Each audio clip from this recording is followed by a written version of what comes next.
All right, former NFL All-Pro linebacker Chad Brown. He works for 104.3 The Fan in Denver. I think that's a CBS affiliated radio station. Says that he's hearing that the Lions are going to move on from Matthew Stafford.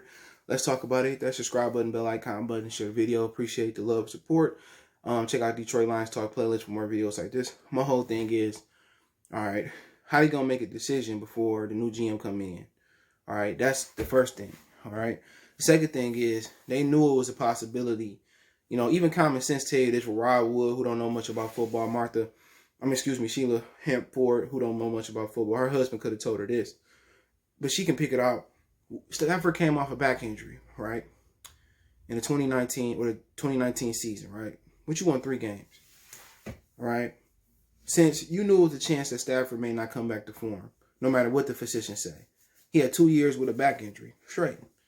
If you knew it was a possibility, which everybody in Detroit that follow the Lions know, and everybody around the world that follow the Lions know, if you knew it was a chance that he may not be the same, why the fuck didn't you draft a quarterback? Plain and simple. Why didn't you draft a quarterback last year? We know that in a shortened season, or in an irregular offseason, that positions that take time to learn was either going to be even worse. So tight ends, cornerbacks, you know what I'm saying, positions like that. Maybe a quarterback. What's so hard? The easy positions are running back, receivers. You know what I'm saying? Look at T. Higgins lining up with the Browns. Why didn't you take a quarterback? Question. You can pay Chase Daniels all that money. David Block can go out there and lose a lot of games. Chase Daniels not going to win you 1 game down the stretch if Matthew Stafford don't come back. That's why I didn't understand. You know, if you're going to move on from Stafford, why not do it the right way? The Patriots done it for years. Whether it was Brian Hoyer behind Tom Brady, Ryan Mallett at one point, former University of Michigan Ryan Mallett behind him, or if it was Garoppolo, Jacoby Brissett, they always kept a quarterback behind Tom Brady just in case. So why didn't the Detroit Lions do that? We knew Jeff Okudah wasn't going to be good this season. And I asked him, who was the best receiver Jeff Okudah locked down? Nobody can tell me that. He said his best corner, the best guy he faced was a 6th-round receiver that we drafted named Quintez Cephas. That says a lot. That says a lot. So you took a corner, which we know it takes years for corners to get ready to come in the league and plug in and be ready to shut down, unless you Marcus Peters or Marshawn Lattimore in the current era. It just don't make no sense. Now you want to go out there when you're not going to be in position to get a top quarterback. So what's going to be the plan to get a quarterback now? Is the plan going to be go with Jameis Winston? Get Dwayne Haskins? Is the plan going to be if they get rid of Daniel Jones? Is the plan going to be Jimmy Garoppolo? Is the plan going to be Nick Foles? Is the plan going to be Carson Wentz? You know what I'm saying? So that's what you ask yourself. What is going to be the plan? Because you're not in position to get Trevor Lawrence. If you wanted to be in position to get Trevor Lawrence, you should let Matt Patricia stay and continue to lose games. You know, you should have benched Matthew Stafford. You should have traded him at the trade deadline. You know, it makes no sense. Now you're in position not to get an elite quarterback. So you don't know if you can get Zach Wilson. You don't even know if you can get him. Or if Trey Lance, if he fall to you, or another quarterback that you know can come in and play. So let's say they get rid of Stafford. Since he in Denver, we know John Elway like bringing, veteran quarterbacks there, and he can't really find a young quarterback and develop them. Maybe with Chad Brown saying it, maybe Denver's interested in bringing Matthew Stafford to Denver. Maybe the Broncos are interested in bringing Stafford to Denver. I can see that working. Do you take back Drew Lock? Because Drew Lock is solid.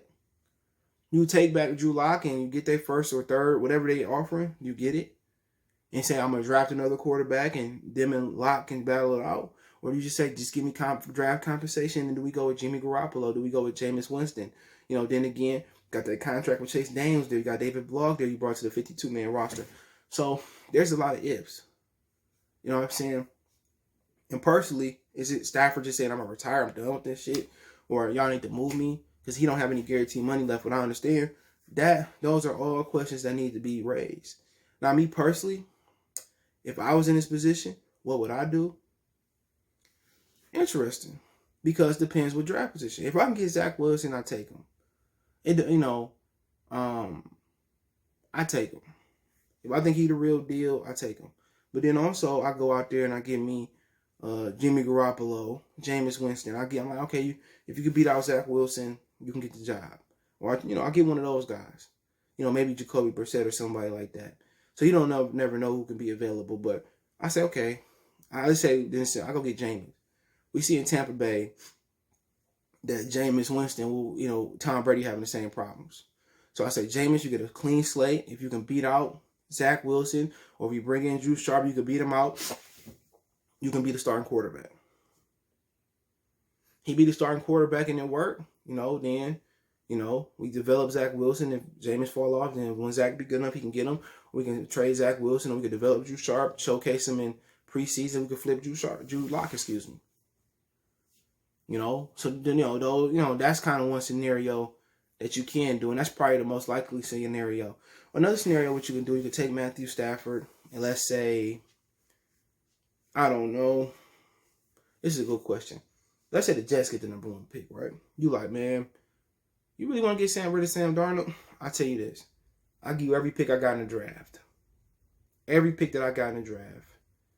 I'll give you any player that you want. We can franchise tag Kenny Galladay, sign him over there.